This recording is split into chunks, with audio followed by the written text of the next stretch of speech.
The podcast you're about to listen to may contain objectionable language, adult and/or immature content, mentions of Jesus Christ, and unironic readings of holy Christian scriptures. If any of this is likely to offend you in a manner that you find less than enjoyable, maybe don't listen.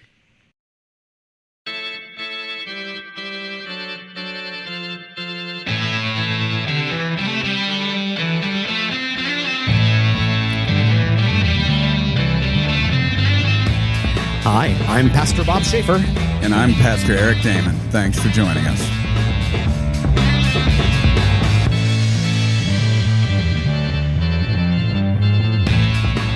Welcome to CPTB, which doesn't stand for Can't Preach That, Bob. You can't preach that, Bob. You can. No, you can't. You can. All right. But it's not what it stands for, though. What are we doing? No, our program is actually comedians with pastors talking Bible, and that is just exactly what it sounds like. Every week, we bring on a couple of comedians from the Pittsburgh scene here and give them a chance to sit down with us and talk about a reading from the Bible. How do we pick which reading we're going to talk about? We turn to the Revised Common Lectionary. That is a collection of readings for every Sunday of the church year. It's what your church uses and what mine use. It's also what churches around the world are turning to, so we are sharing that with people everywhere. So in other words, we're bringing comedians on to the show with little to no training in anything biblical and asking them to do our job for us. Yeah. And it's still a good idea. Shh, don't give it away. Right. Right now, we have no competition in this niche. We don't want our colleagues to get this idea. We want them to listen to us. The lack of competition does help us. It does. That is in our favor. That's a nice way of framing that we are tiny. All right. I'm leaving any tiny references out. But let's meet the comedians that we have brought on to talk to us and do our job for us. We have with us Harriet Riley. Hello. Hello. And Cassi Bruno. Hello. Hello. And thanks, both of you, for joining us. One of the things we do is explain what our lens at the Bible is before we get into talking. So Bob can explain that to you. Yeah, because it's important when we have conversations about important things like life and faith and really anything that we acknowledge where we're coming from, because our convictions are really shaped by who we are, and it's good to lay our cards on the table. So Eric and I, we are both pastors in the Evangelical Lutheran Church in America, and that is a church that confesses that the Bible is the inspired Word of God and the authoritative source and norm for our proclamation and our teaching, which is just like a whole bunch of overwhelming words that say we care about the Bible. We believe that it is God's gift to us. It's how we measure life and what we say, what we do, but it's also not Jesus. The Bible points us to Jesus, who is the living Word of God, and not the other way around. And we don't necessarily expect our guests to hold to any of those convictions about Scripture. We invite you on because at some point in time you made me laugh. Wow. And so, again, really thank you for coming on. But it is, just as we gave our backgrounds, it's worthwhile for anyone listening, before we get into talking about Scripture, to know kind of where you come from in relation to Scripture things. So, and I usually have some intro that I have primed that I'm going to ask both of you, but I probably, as of all our guests, you two are the ones that I know the least about, so I don't even know what to dig into. So Cassi, if somebody asked you, what was your upbringing relation to church type things, what's your answer? I was raised Roman Catholic loosely. Loosely, so I got held back in CCD. Ooh. You have to explain. I didn't even know that was. I was raised Catholic, and I did not know that being held back in CCD was like a possibility. What does one need to do to get held back? I think I just was not showing up enough, and when I was showing up, I was probably asleep. Okay, so it wasn't like a failed the test thing. It was they felt you weren't dedicated enough to. You slept through the test. Yeah, I probably slept through. I would get yelled at all the time because I grew up down the street from the church, and they were like, "How are you not able to get here?" But so you did the extra year. You went back and so you made it up? Actually, I'm Italian, so my Nonna bribed our priest so I could get confirmed with my class and paid him a small fee of maybe, I don't know, $40 or something. I like that this was prefaced with "I'm Italian," so as I mean, I'm not involved in Italian culture enough to know if there's a whole bunch of Italians listening. I'm going, "Yep, that happened to me." So is the feeling that $40 is a good CCD bribe, or was that kind of extravagant? Or I don't know. I'm not sure. At that point, I don't think I was really interested, and I think that my Nonna knew that I was kind of not interested anymore in showing up or doing anything. So she didn't want to be shameful and not have her grandchildren be confirmed. So she was like, just do it. So she just wanted me to get done. so get confirmed and be done. Was your confirmation present like $40 less? I don't even know if I got a confirmation present. I don't think I got any type of celebration. The being allowed confirmed. To be confirmed was your present. Yeah, just being like, you're done. You don't have to do CCD anymore.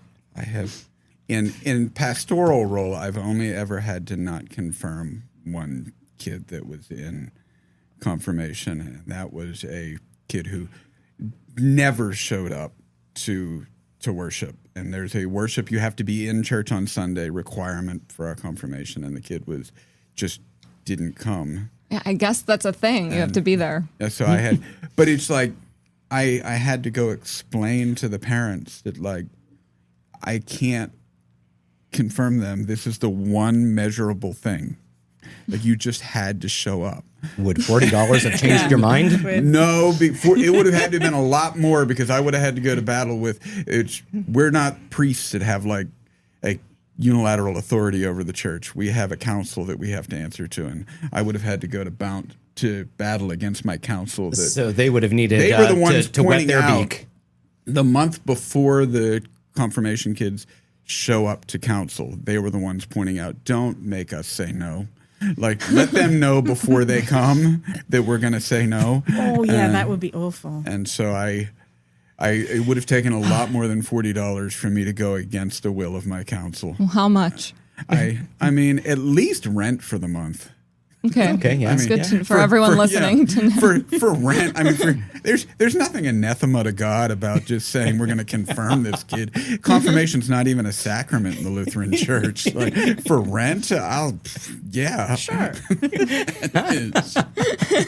All right, Eric has just established that he is a mercenary at this point. That's awesome. I like that I'm learning new things about you. And I mean, not like I'm not going to baptize the kid just for rent. All right, there we go. That would be crossing a line. Yeah. Good to know where the line in the sand is. So, Cassie, what happened after confirmation? I had a religious crisis, and I was like, I'm an atheist, and was really like existentially troubled for a long time. And then a couple years ago, I did shrooms, and now I'm like, something's out there, you know? That's where I'm at. The But old, I do. the old shroom-based evangelism. I will say if somebody asks me if it needs to be put down somewhere, I will align myself with the Catholics always. I know that that's a controversial thing to say. I don't agree with with the all of the troubles that they've been in, I obviously, but they can do exorcisms is something that I think about. And also, I just think like, I don't know, I like the weird superstitious stuff that we do. Mm-hmm. It's like cool. It's like old school, There is, it's an aesthetic thing. Bob and I talked that Lutherans have not as an authoritative tie to all of that, but they have enough of it that my Catholic upbringing is able to still hold on to a lot of that. The mysticism of it. I mean, that's what I would call it instead of the superstitions. The mysticism, the the acknowledgement that there is really a connection to something beyond just what's tangibly happening in worship is a part that I still hold on to. But that is not just in the Roman Church. That would be in most of the mainline churches. You can still have a hold on to that. But that is what probably my fondest the things that I carry with me from my Catholic youth is the tie to mysticism of the Eucharist mostly. You seem to be mysticism of demon slaying more than. Well, you never know if they're right. Yeah. I watched The Exorcist at a very young age. If that happens to me for some reason, I want them to know that I'm like, we're cool. I did once. A member of a congregation that I was at approached me with problems with their child that go into confidential things I can't discuss, but led to the question of can you do exorcisms? And I said, well, there are prayers and things that a Lutheran pastor can do that would approach that, but if you're really looking for the true traditions of exorcism, you're going to need to go talk to the Catholic Church down the road. And I sent her down that way to go look for an exorcist. Did they go? I believe she did. There was that's why I said the things that were being discussed were beyond what I can disclose, but it was enough that there was real reasons for her to desire that to be beyond my just showing up and saying the appropriate prayers, and to really get somebody who could deal with it in a manner that felt right. See, this is showing my ignorance. I didn't know you could get like a referral like that. I thought once you were locked in, you were locked in. You're like, oh, well, actually, if you need an exorcism, there's a Catholic's down the road. You can head down. I was like, okay, I've learned something. There is a revival of the I don't even know because I'm not in the Catholic clergy, but there's a revival of the clergy that are being trained for exorcisms underway for the last decade or so. Just the church had looked around and said that this is a need that needs to be met. And so right now you are much easier to find an exorcist than there would have been like 20 years ago. You're in luck, Cassie. I don't know. Is that Social a good media. thing or a distressing thing that we are in more need of a new army of exorcists? I mean, I think the need of it is supposed to be distressing. Yeah. It's the having it that's supposed to be the good. I'm glad that they are there, but I kind of wish we weren't drafting. Yeah, I do think. Yeah, worrying sign of the times if they're recruiting extra exorcists. Oh no. Well, I'm going to have to sit and think about that for a while now. But so Harriet, we've gone down the exorcism road. The power of Christ compels you to tell us your story. Yeah. So I mean, yeah, a very kind of loosey-goosey religious upbringing. I think there's no real religious trauma in it, but my dad was a very, very good, young choir boy. And when his voice dropped, they didn't want him back. Because he didn't develop into anything useful for the choir. No. So that was him done. So they kind of were like, you find your own way, find your own path. We're not going to have you christened or confirmed. Although I went through a real phase of... Canonically, this is Homer Simpson's story. The choir master was like, if it doesn't go high and it doesn't go super low, don't bother coming back.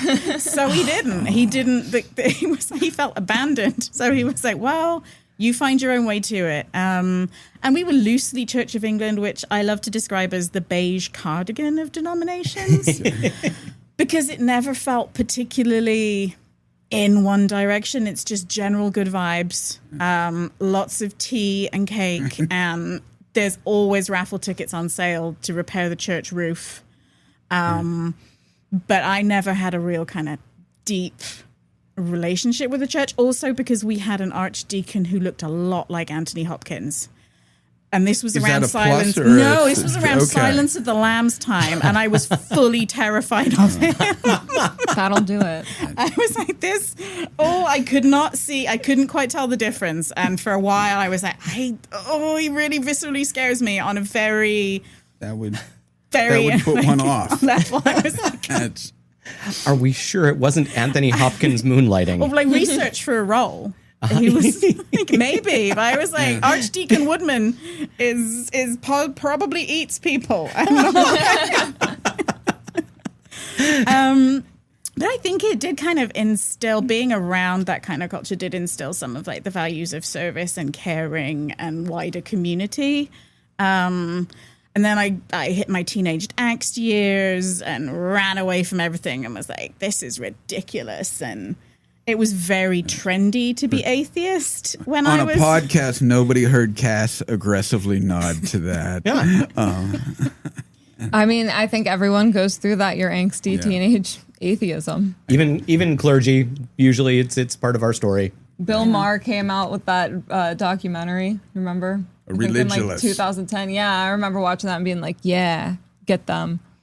But now looking back, I'm like, God, that guy's so annoying. Because he's like harassing people in the documentary. That's But you know, you have a lot of anger.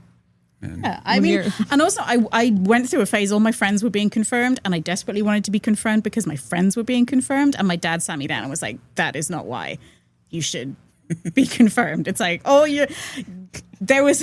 You there was a Dad, really- here's 40 quid. Well, there was a really strong, like, forceful anti-drugs advert that was like, all your mates are doing it. And my dad was a little bit like just because all your friends are doing it. I'm like, okay. everybody So then thinks I it's was cool like, to get confirmed yeah. into the church. So then I was like, well, this is lame. You're all dumb and it's not real. And this is all nonsense. And then I've kind of mellowed a lot. And moving over here and being around all the different flavors and denominations in the US has been really interesting as well and eye-opening and kind of coming back to that idea of kind of rediscovering some of those principles and beliefs and things. I'm curious how U.S. religion looks from somebody's perspective who is coming here from the Church of England. And Sometimes it's terrifying. oh, And that's probably just me being slightly reserved. But suddenly you're in a worship setting and people are yelling and shouting and like answering back. And I'm like, oh no. oh yeah, that's We'll just sit and read or pretend to be. And, and there's that's no not a Lutheran response. there's no mumble singing in US because I like mumble singing. there's That's a lot of brilliant I word. miss the traditional hymns, but no one really knows them, and it's too hard to open the hymn book. So everyone's just kind of like, Church of England songs. You can kind of get away with just kind of humming or mumbling, and you'll know when the amens come in. So suddenly the whole congregation just goes It's like you've not been singing the words. A lot more joy as well in some services and denominations, unless like we're all here and obviously there is that kind of we're just here and we're paying lip service or our dues because we want to get our kid into the good school. But it's been really interesting and seeing people be more demonstrable and using their faith in really actionable, powerful ways that I didn't see so much of. Like you can run a church fair and a bake sale in the UK, and that's like good for you. But actually going out and looking after people, feeding people, taking kind of ministry further has been really Might good be to due see. to our lack of a social safety net. Just That saying. too. I mean, yeah, you do get to be a little bit complacent in the church. You go, someone will take care of it. It's fine. Whereas here's like, no, we really do have to go out. Yes, the church will help you out with your medical GoFundMe. I was trying to put a positive spin on it. Also, thank you for being the person who did that, not me. You won't get complaints saying, this English woman showed up and slated everything. USA. It was a more positive spin than I expected on U.S. Christianity. I mean, when I I asked you can what I you can thought. go dark. I was evangelized at one point, which was, and it was a work thing, and it was just, it's not something I have ever been exposed to, but the whole like laying on of hands and who wants to be saved right now in front of I was, this is very much not what I'm used to, and I don't understand this, and I wasn't expecting this to happen in this situation because like I was just at a community people? event, and suddenly it's like, who's in? And I was like, please don't come over to me. You just see me sliding under a desk, going, not me, do not make eye contact. And so that to me is like, oh, okay, this is very, very different. I will say, and made me feel incredibly uncomfortable I at the will time. say that most of my congregation members who are lifelong small-town U.S. dwellers would have felt just as awkward in that situation. They are small-town U.S. Christians, but of the Lutheran flavor, where we do a lot of sit and don't actually like the awkward.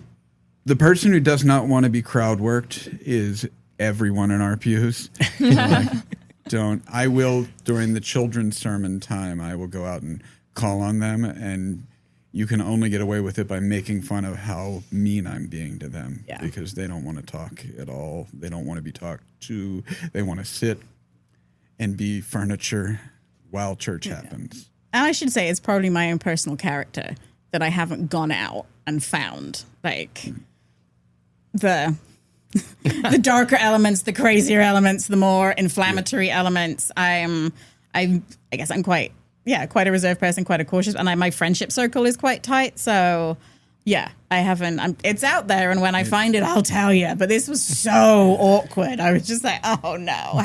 Did you head straight for the Episcopal Church? I mean, that would seem like the natural place for a Church of England girl to go to, but.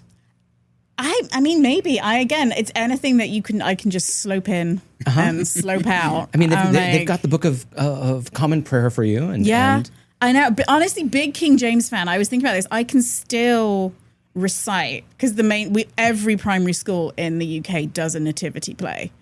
Whether they're faith-based or not. And I can still recite the King James version, and I still get quite irritated when I hear a modern version. I'm like, no!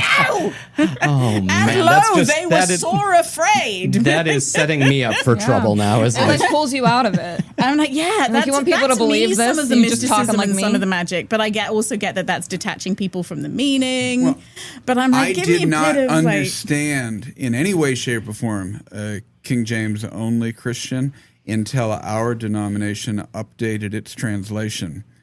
And now I am entirely in the camp of this is my translation. Every change I hear in the update, I'm like, wait, I've at least 3 times preached all of the readings we have, and I know exactly what I'm used to hearing. And then there's something different. Yeah. I think it was a sign I was becoming more like my father. As well, because he'd had a strong Bible education and could would embarrassingly go toe to toe with Jehovah's Witnesses at the door, and then take a Bible and then be like, come back in a week, and he'd present them with an annotated copy, and it's so embarrassing when you're a kid. You're like, oh no, but he would be like, oh, this updated language, rah, rah, rah, rah, rah. And then I catch myself. I'm like, oh, Harriet. Is your dad Hugh Grant from Heretic? I think. Did you see that movie? Yeah, I haven't. It's on my list. You should. It was great. Great movie. I would say that's a natural part of the aging process for all English people. I feel like terrifying Hugh Grant is prime Hugh Grant. Yes, and he was terrifying. Yeah. Great movie. Highly recommend it. All right. You've all heard it here. I'm just here to endorse Sheets Sheets. and Hugh Grant. Are you endorsing all Hugh Grant or just that movie? Probably just that movie. Okay. Yeah, I think his current iteration. It's important that we get that clarified. It's curmudgeon Hugh Grant. Like, I'm in my curmudgeon era, and that's his best era. And music and lyrics, Hugh Grant. If you haven't seen that movie, I'm the underdog Hugh Grant movies that no one's seen. Music and lyrics, Drew Barrymore, Hugh Grant. He plays an 80s pop star. I'm on board with that. Yeah, I don't think I know of this film. It's a great movie. Nobody's known it, and there's songs that they wrote for the movie that are always in my head, and I think I'm the only person that still knows that existed. I had a major crush on Drew Barrymore back when she was giving potted plants to robotic characters. So, wow, yeah. There's plants in that movie too. You'll love it. Plant. I am a simple man. And Drew She's Barrymore watering and her- a plant. And You've moved on from your I'll Drew watch the Barrymore movie. phase, Yep. and you're plant guy now. yes, major crush on the Demogorgon. Well, we are not going to watch Drew Barrymore films and do a reaction podcast. We are going to read scripture and do a reaction podcast. So, would you like to read the lesson for us, Bob? Deeply and profoundly, I would. This is the gospel for the ninth Sunday after Pentecost, which is Sunday, August 10th. And we are turning to the Gospel of Luke, chapter 12. Fear not, little flock, for it is your Father's good pleasure to give you the kingdom. Sell that ye have, and give alms. Provide yourselves bags which wax not old, a treasure in the heavens that faileth not, where no thief approacheth, neither moth corrupteth. For where your treasure is, there will your heart be also. Let your loins be girded about, and your lights burning. And ye yourselves like unto men that wait for their Lord, when he will return from the wedding, that when he cometh and knocketh, they may open unto him immediately. Blessed are those servants whom the Lord, when he cometh, shall find watching. Verily I say unto you, that he shall gird himself, and make them to sit down to meat, and will come forth and serve them. And if he shall come in the second watch, or come in the third watch, and find them so, blessed are those servants. And this know, that if the good men of the house had known what hour the thief would come, he would have watched, and not have suffered his house to be broken through. Be ye therefore ready also, for the Son of Man cometh at an hour when ye think not. You're about to find out why I got held back. I think both of us were looking at the wrong side, going, "This is." And then when I found it, he just started saying "come" over and over again. I was like, "Oh, I like a bit of loin girding." Yes. I'm sorry, just in advance. Any regular listeners will recognize that was not the New Revised Standard Version Updated Edition. But I'm Now I get very. it. I get why they updated it and they probably took all the "comes" out. I'm a very happy lady. I appreciate it. I was like, yes, this is my Bible language. This is your Bible. Yes. And You're Cassie welcome. is still over there going, why does he keep comething? I haven't laughed this hard in like a long time, so I'm thinking about I'm gonna come back to church, I think. No pun intended. All right. God.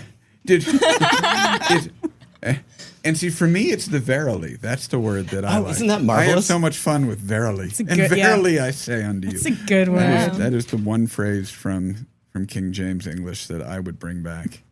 Just not even into scripture, just regular I discussion. think Bring Yeah. it back. Just I think I'm right. So did we all understand that well enough to be able to talk about it? Or do we need to hear it in in updated? more updated English. Let's give a shot at updated all right. English. All right. If that Elizabethan English was not your native tongue, Boo. we I feel like the fact that it's called King James makes it distinctively not Elizabethan English. well, it is mean, the authorized version, you know. Who was also King James super into witchcraft but I and feel fully believed in demons and all of that. He was a I'm just interesting guy. feeling that Elizabeth was not queen while James was king. She was not. As a generally, yeah. history I mean, student and Tudor specialist. Yeah, I have zero history training, but I felt like that was going to be what happened. All she right. would cease being queen. I claim to know nothing about such things. All right. But I do know how to read a You know handout. how to read the Gospel of Luke in updated English.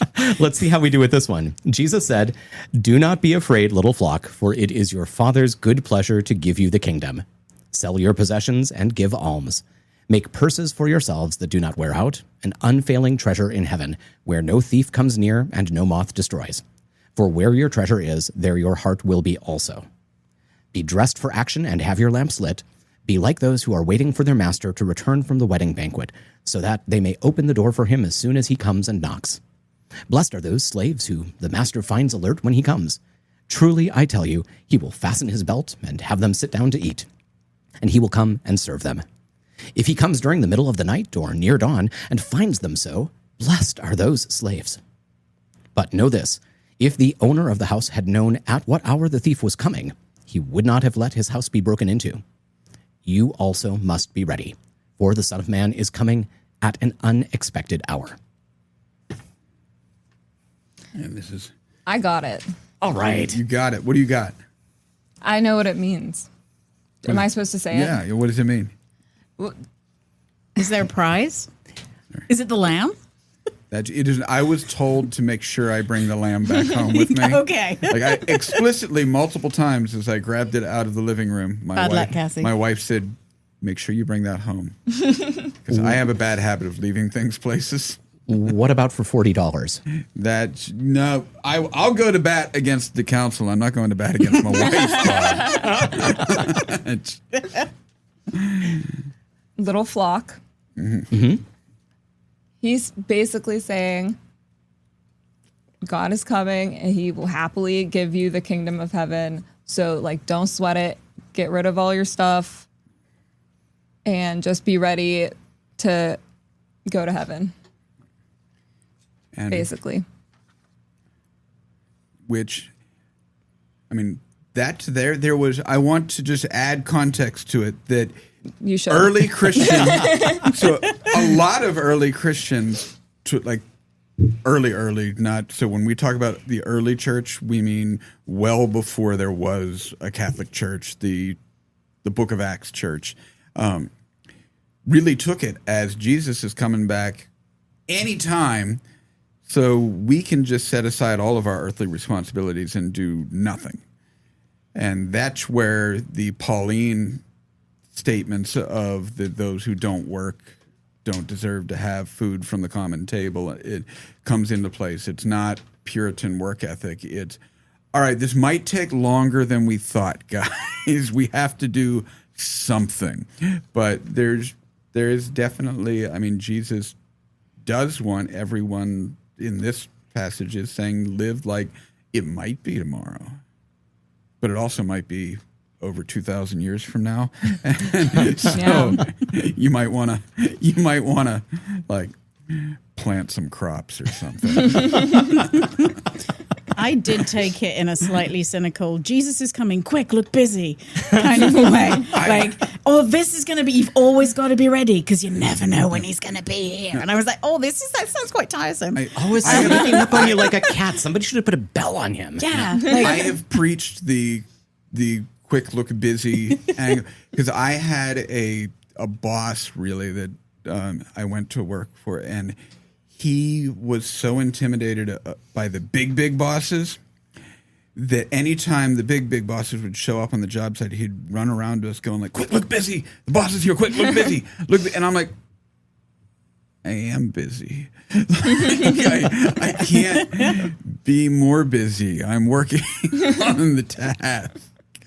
And I think there is a bit of that though here that you can take it as that you better look busy when the boss comes, or does it mean like just do this stuff? Yeah, just do the thing, live the life rather than. I think the bit that sits with me is the sell your possessions, give alms, make purses for yourselves that do not wear out, like as a message, and thinking about the prosperity gospel, and I deserve this because I believe in God, so I deserve all the money and I deserve all the things, and it's like, that's not necessarily what the original idea, and you can't take it with you. It's not going with you. Yeah, we had that just this last week with the dude who builds up great big barns to put all of his extra grain in, and then he croaks, and he couldn't take it with him, and pretty much that's the moral of the story there. Yep. Mm-hmm. That you're gonna die. Sorry. What? I am? Oh. So you're saying that you do not find the prosperity gospel in this reading? I'm shocked. It's shocking. I personally don't. I know you can interpret. Everything's open to interpretation, but I absolutely that sits with me. It's the first It's in the first bit. It's right there, people. Like, come on. And this concern that it is good to have treasure, but look for heavenly treasure. Don't be concerned with earthly treasure. That what you want is the treasure that doesn't wear out, the treasure that doesn't go away, the good of caring for your neighbor and of participating in God's love for that neighbor. And don't worry about your purse. Get a good one. Yeah. Make one that's not going to wear out, That's right. and you can stick whatever you need in Louis there. Vuitton. Oh, I was Yeah, gonna go. well, I was we gonna go can. lower than that. I was gonna go. This is an endorsement of like classic Kate Spade. Oh, okay. Excellent. See, I was thinking A Gucci, coach, but like this is a Whatever you can find for yourself at purse-related Burlington. gospel. It's plenty I was good gonna say. enough. Let's be real. It's Burlington or TJ Maxx, isn't it? Yeah. They need this message. The TJ Maxx. How many, Eric? How many bribes do you have to take to get yourself a Gucci purse? You get a Gucci purse. Yeah, right. I'm in a lot of bribes. There. But then you have a nice expensive. purse to put future bribes And I into. do. I mean, I need the Gucci purse to make sure that my treasure stores up for heaven. If I just have a TJ Maxx purse, there could be a Gucci purse at TJ There Maxx could be. if you go there enough. Yeah, you got to be prepared to fight people, which I'm pretty sure is not in the Bible. Well, Pretty sure it's frowned that's- upon. That's why you have to sell all your possessions and give alms, because that'll distract them. Well, you get the TJ Look, Maxx Gucci free purse. stuff, and you're in there rifling through, and you get your Gucci. That's what the Lord would want. But on the pendulum of things, when you hear the sell all the possessions, I mean, there is the kind of negative look at the church at it, how much of the church makes that obviously metaphorical, but talking serpents, literal. There's that look, but there's the pendulum of it. Another way that the church has misused these demands is anyone who's actually asking for any sort of just dignity in the tangible world. Well, you should really only be thinking about heaven now. And there is there is the prosperity gospel that wants to say you can get all the money and that has a problem, but the church's willingness to look at the destitute and the poor we are called to give alms to and tell them that they're the ones that should only be thinking about heaven is a problem that I have when I'm asked to preach these texts, because I know that it can get heard to either end of those extremes in error, and that is threading that needle is difficult. And I just ended all I was going to say, I haven't got a zinger to follow that. Yeah. I'm like, yeah, man, that's... I just found myself wondering, Jesus saying, where your treasure is, there your heart will be also. And it made me wonder, where is Jesus' treasure? Where is his heart? What do you think? I mean, the man who's saying that, are we his treasure? Is God, his relationship with the Father, is that his treasure? Where is the heart of Jesus? Doesn't Right he love here. us? It's like Superman. I say that sounds like a question for you two to answer. Where- Like, no, where is it, guys? Come on, you're supposed to be Didn't telling me. Die we for meant us? it when we said you're doing our job. Well, didn't he die for us? So wouldn't you think that his heart would be with the people? That is a legitimate If he loves us so theory. much. I think that rings true for me, that the creation is Christ's treasure, and his heart is with us. Maybe we are not exclusively his only treasure, but I think that his heart is with us. That is after he returns to heaven, he gives us the Spirit, which is kind of a way of giving his heart to us, to be in our hearts. Because it says it's his good pleasure to give us the kingdom. Oh yeah, I like that. It's Like it's not he wants just to do Yeah. it. he's not doing this grudgingly, and it's not even enthusiastically. This is it pleases him. He is so damn happy to do this for you. I like that a lot. So don't mess it up. That's a Catholic Don't talking. keep all the alms. I was just going to ask, how do you mess it up? And it's by keeping all the alms. Yeah. If you, And getting, being greedy with your purses and stuff. that's, Do you agree? I'm looking for Yeah, from you're you looking- guys, yeah. am I saying the right thing or the wrong thing? You got a very serious expression on your face. I'm like, I don't know. you are unfortunately sitting with Lutheran pastors and not Roman or Orthodox. And so to just say yes or no is a near impossible thing to get out of us because Lutheran theology is very comfortable in paradox. Just as I 100% agree with the fact that this is an anti-prosperity gospel, but my first thought goes to the other pendulum swing, Yeah. that this can also be used to tell people to be comfortable in their suffering and absolve the prosperity gospel people of any need to help them. And so the same thing happens whenever we say, can you mess it up by not giving alms? There is a yes. Jesus is very much saying, go take care of others. Do not store things for yourself. Use your resources for others. And yet, if the reason you are using your resources for others is to earn your treasure in heaven, you're not really using your resources for others. You are trying to convince yourself that you can somehow earn what God already earned you. So a yes and a no answer are near impossible to get out of me. Okay. So really, you can treat that as you would have to work really hard to say something so completely off that we wouldn't find something to work with there. Yeah. Okay. Mm-hmm. Good to know. Challenge accepted. Yeah, there you go.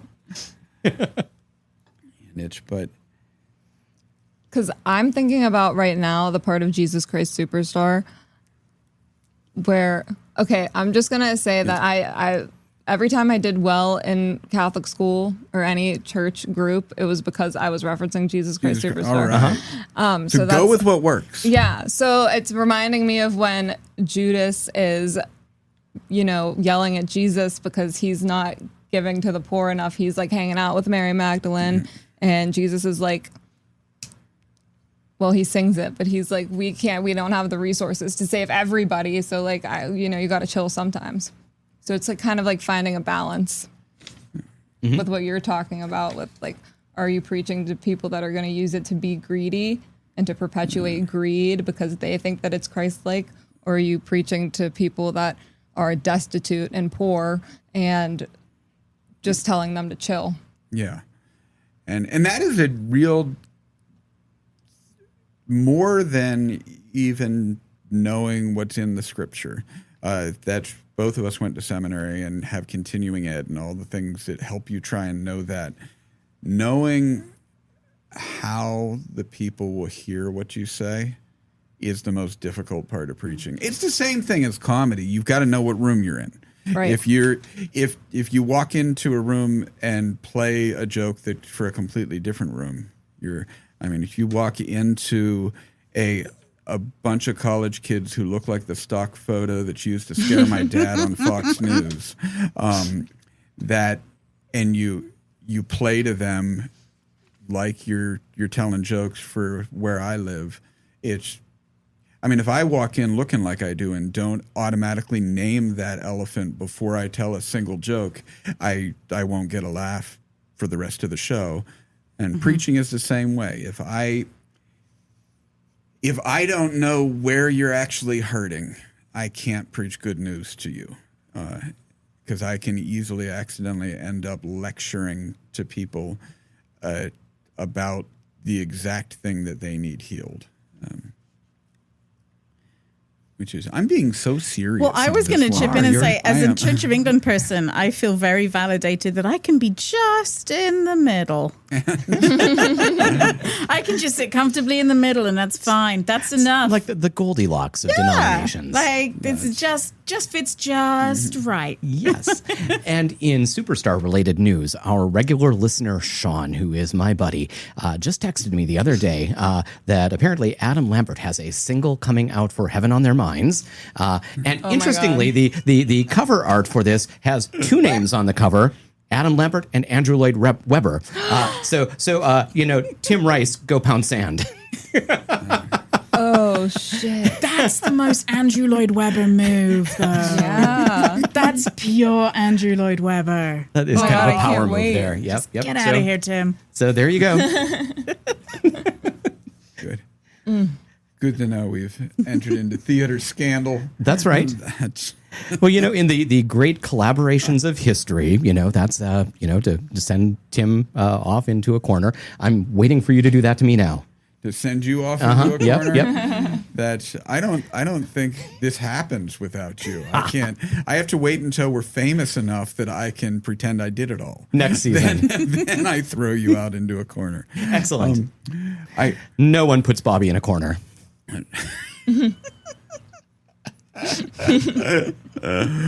Oh, that's funny. But so we have looked. I mean, we're looking at what Jesus is telling them to do. One of the questions I will often ask of our guest in an effort to get you to do our job for us is, we are, as I just said, I want to know where the people in my pews are hurting, because we are tasked with preaching the good news. That's what the gospel means the good news. Our task is not to give marching orders. The Lutheran understanding of the gospel is it is not a commandment or a blueprint for how you get into heaven. It is supposed to be good news. And so if you were to believe that this is actually the inspired word of God, you are holding the word of inspired by the creator of all things, what about what is in there is good news? Not just what about it, what is it telling us to do, but what's good news about this? Stay busy, take care of others. God's coming like a thief in the night. It's going to be all right, though. And it feels joyful to me. I didn't read it and coming away going, I have to be fearful. I have to be. I'm like, so actually, how so? Unpack. What is joyful about it? Well, I mean, you just said it was. I know, and as a natural cynic, I'm like, oh, Harriet, why did you say that? But it's not kind of. Like, tragedies can happen all the time, which they do, and they are. But good things could also happen at any time. And also, if we live and work and practice in a community, like is kind of alluded to, I feel is alluded to here, even though it's not specifically go out and help your fellow man, then there's ways to pull yourself through those situations and learn from each other and work together. And the image of being watchful, it's wedding banquet image. It's there is a bridegroom and presumably a bride coming and arriving, and you want to prepare, and maybe they're delayed, but keep the lights on, keep the party roaring, and when they get there, be ready, because it's going to be good times and it's going to be joyful and a celebration.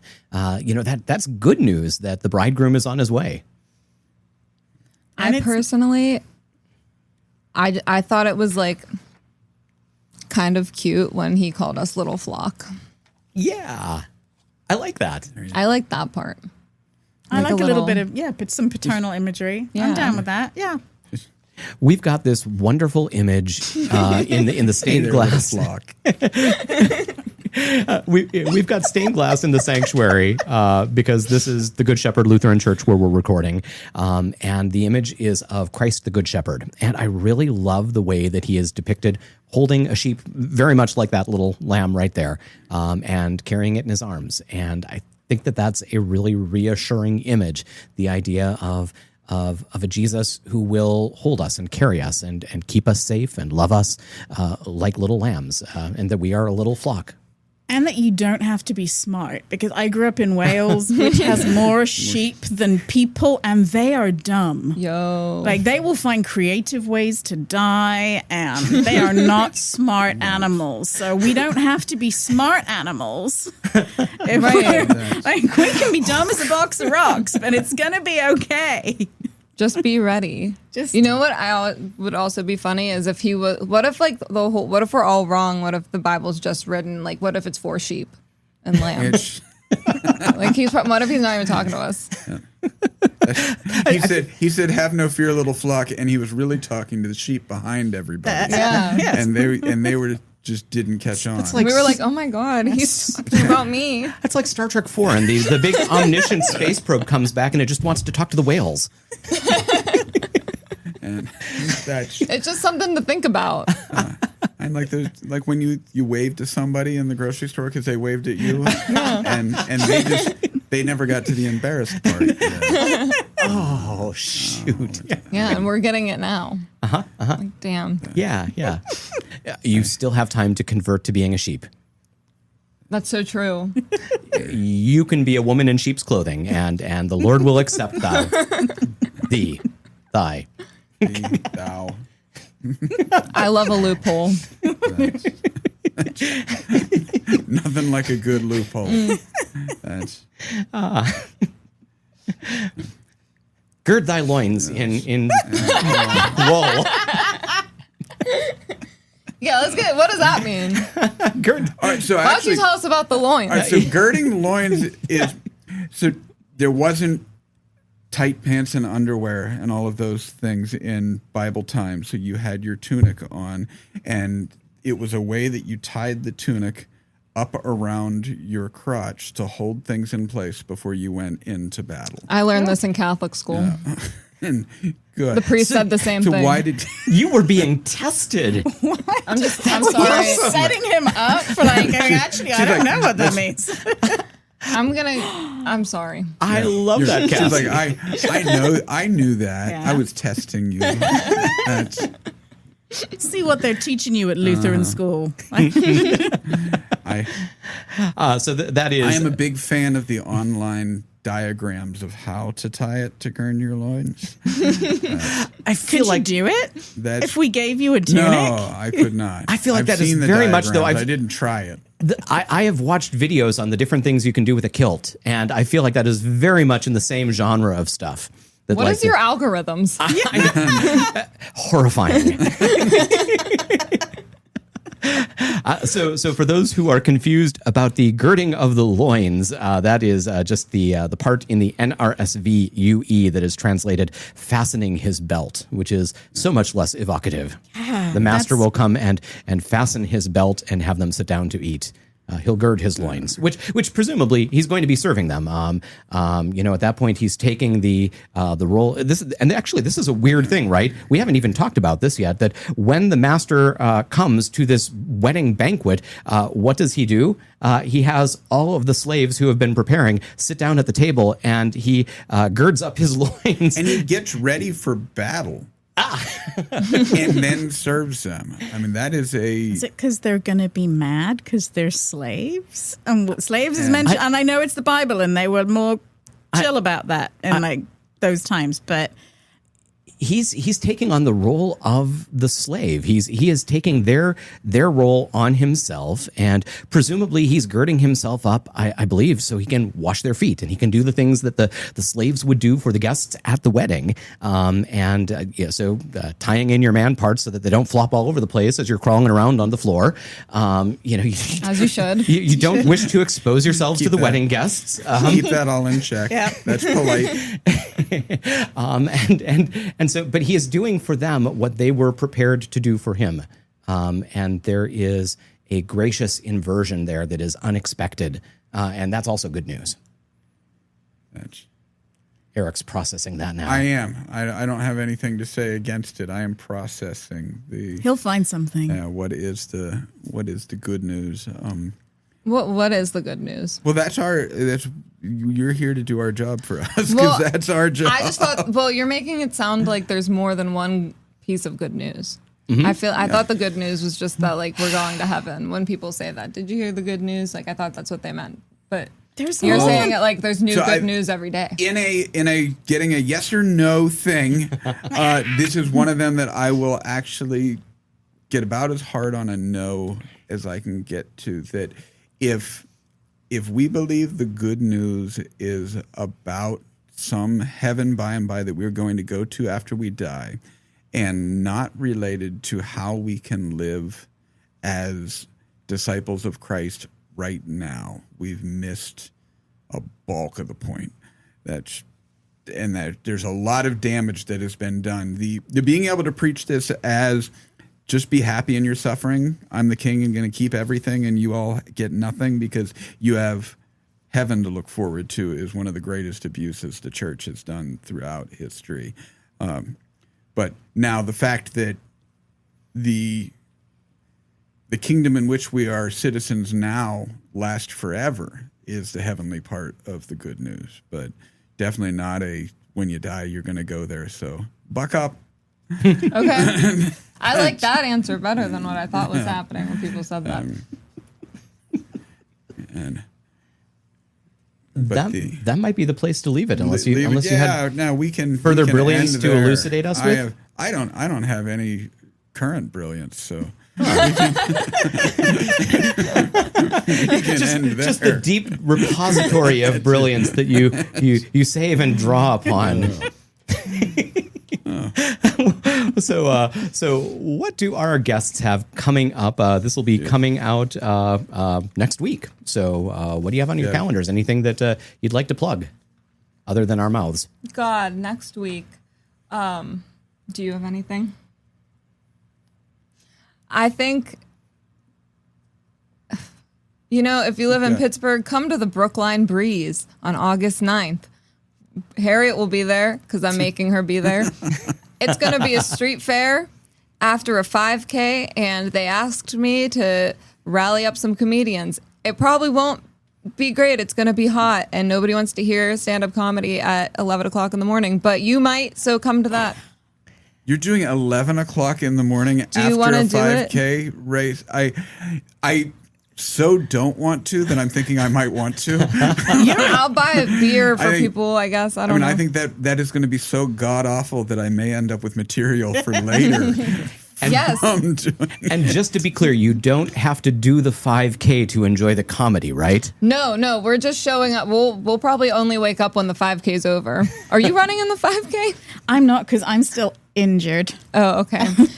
Also, it's hilly and I don't do hills, but you're a runner. You should do the 5K and then come and do a comedy set. I am injured without air quotes. Well, they keep telling me I'm not injured anymore, but I'm too scared to test it in case it gets hurty again. I tried to go out on a run the day after moving my daughter's stuff into I keep saying third floor walk up. It's like a second and a half floor walk up, but I still spend a day carrying all of her furniture up the stairs. And then the next day was like, I'm just going to go out on a run. And my niece said, like, hell you are. And now I don't run. You've done enough. Yeah, I'm experiencing back pain for the first time in my adult life. And I'm like, oh, this is it now. Like, it started, and this is going to be me for the rest of my life. But I do have stuff coming up. You should. Cassie's show she's undersold her show. It's going to be fantastic, and come along to Brookline Breeze.